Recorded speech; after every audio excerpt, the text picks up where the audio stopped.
siklus biogeokimia yang berlangsung. Jadi ada 4 siklus di bumi ini yang berlaku.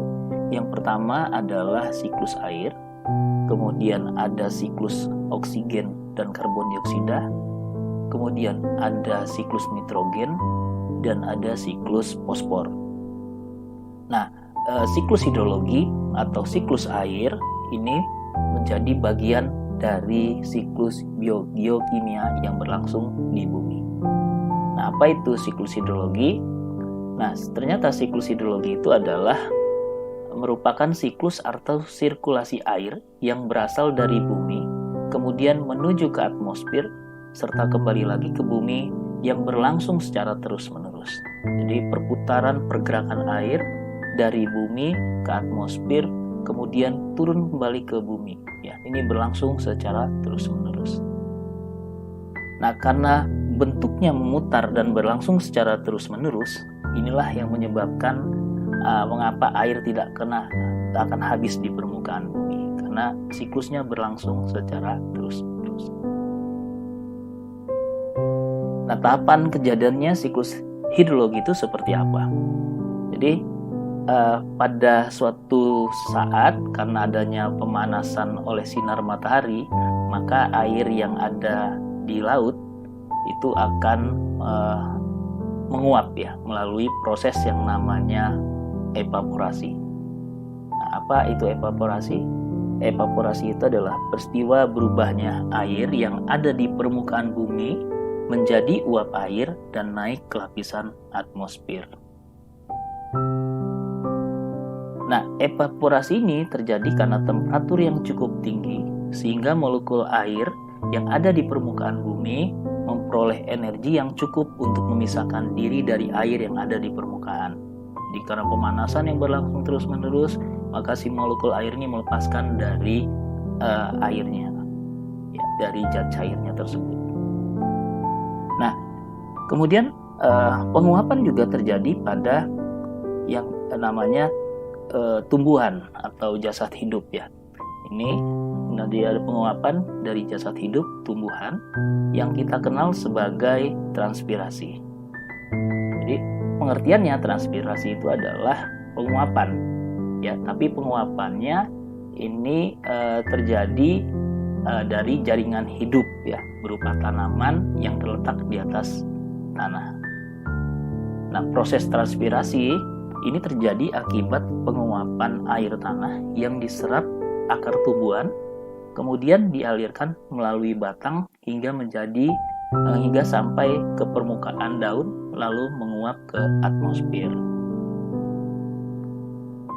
Nah, faktor yang mempengaruhi transpirasi itu adalah yang utama itu adalah suhu, kemudian pergerakan angin, kelembapan udara, kemudian kelembapan tanah, dan jenis tanaman.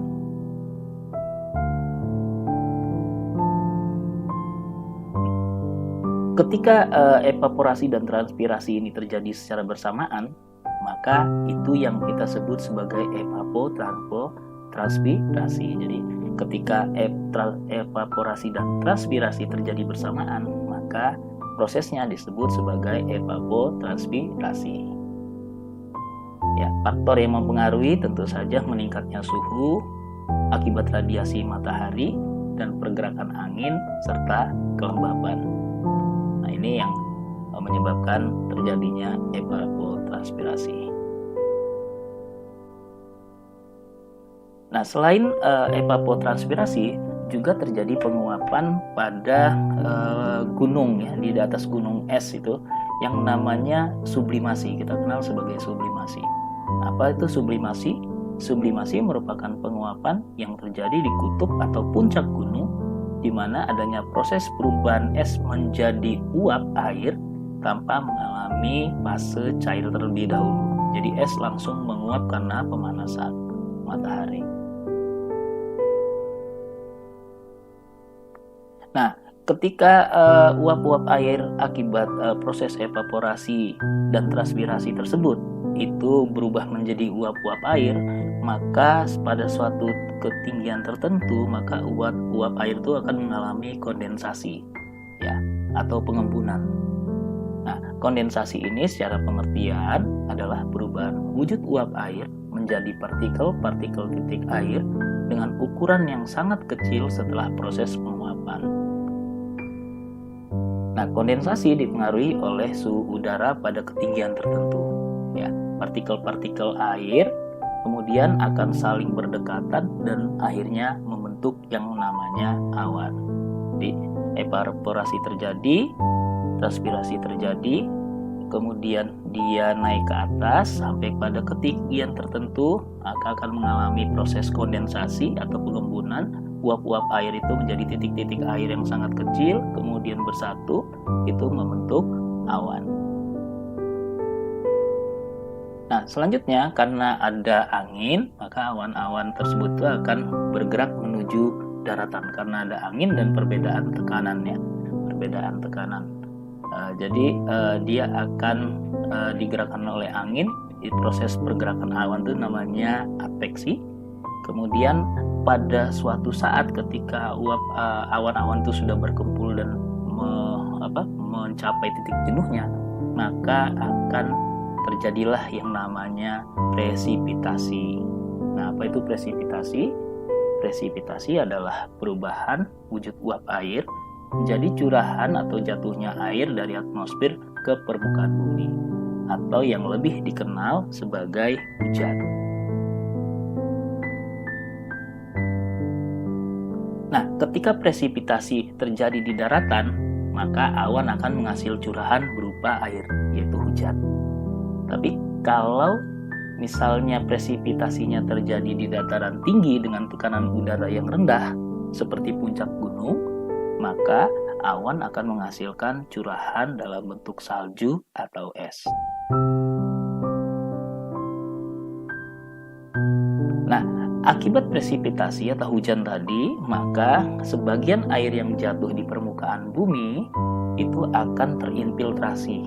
Infiltrasi itu apa? Infiltrasi itu adalah proses masuknya butir-butir air hujan yang jatuh ke permukaan bumi ke dalam tanah melalui pori-pori tanahnya tersebut.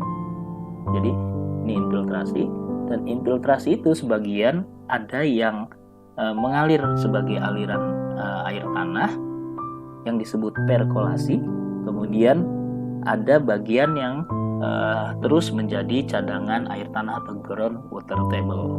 Ya, jadi ada infiltrasi, hujan turun dia akan menyusup ke dalam tanah.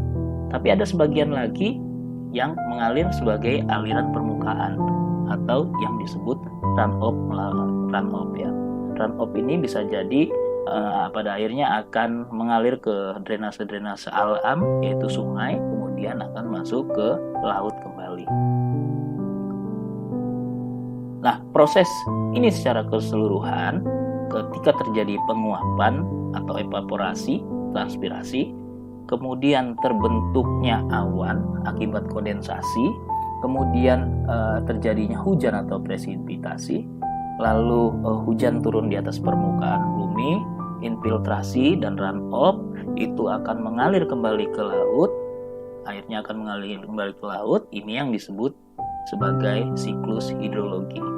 Dan siklus atau daur hidrologi ini akan berlangsung secara terus-menerus. Ini yang mengakibatkan air di permukaan bumi ini tidak akan pernah berkurang.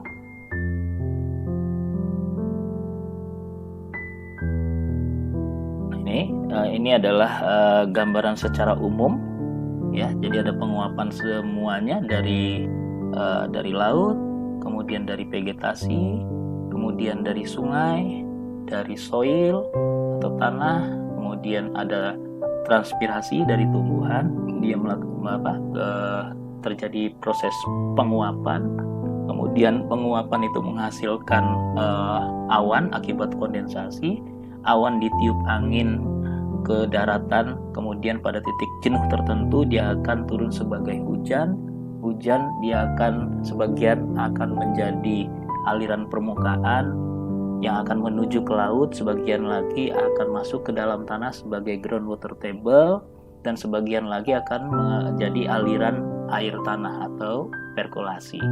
Nah, semuanya akan kembali ke tanah seperti ini. Kemudian kita akan melihat jenis-jenis siklus hidrologi. Siklus hidrologi secara umum dibagi menjadi 3, yaitu siklus hidrologi pendek. Ini biasanya disebut siklus hidrologi wilayah lautan, karena dia terjadinya hanya di wilayah lautan. Nah, proses siklus hidrologi pendek ini seperti apa? Yang pertama adalah terjadi evaporasi di lautan atau penguapan di lautan. Hasil penguapan itu terjadi kondensasi. Jadi uap-uap air tadi itu terkondensasi sampai pada ketinggian tertentu, dia akan menjadi butir-butir air ya. Butir-butir air itu akan bersatu, kemudian terbentuklah awan.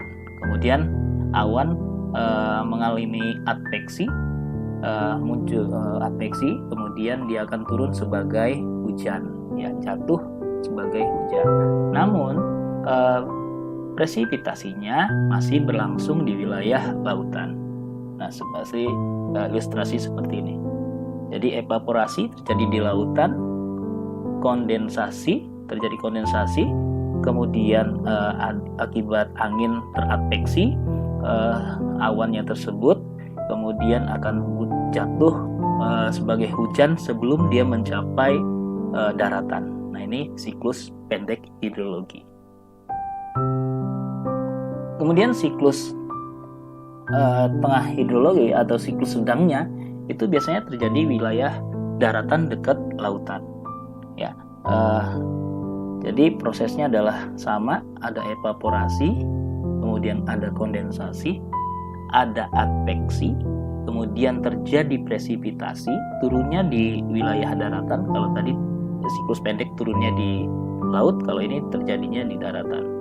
Nah, kemudian air mengalir sebagai runoff dan infiltrasi, seperti gambar di samping ini.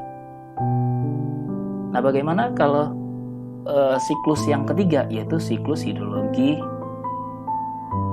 namanya siklus hidrologi panjang, ya. Ini biasanya terjadi di wilayah pegunungan, ya.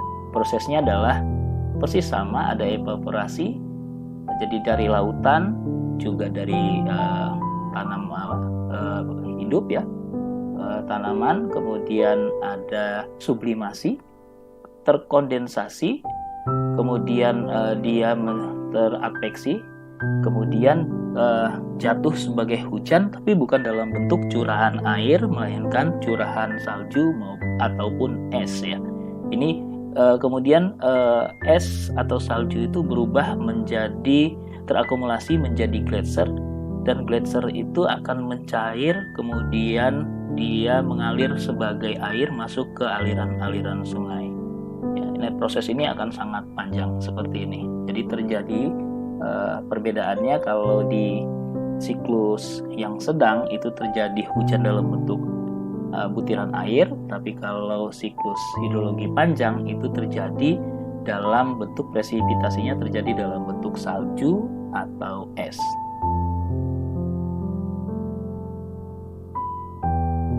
Nah, kemudian kita akan melihat aktivitas apa saja yang dapat mengganggu siklus hidrologi. Yang pertama adalah penebangan hutan. Nah, penebangan hutan ini akan mengganggu siklus hidrologi, khususnya pada proses transpirasi. Kita ingat bahwa transpirasi tadi adalah proses penguapan yang terjadi akibat penguapan yang terjadi di dalam biomasa yang hidup, ya, seperti tanaman tadi. Nah, jadi karena sudah banyak yang pohon yang ditebang, maka akan mengganggu proses transpirasi.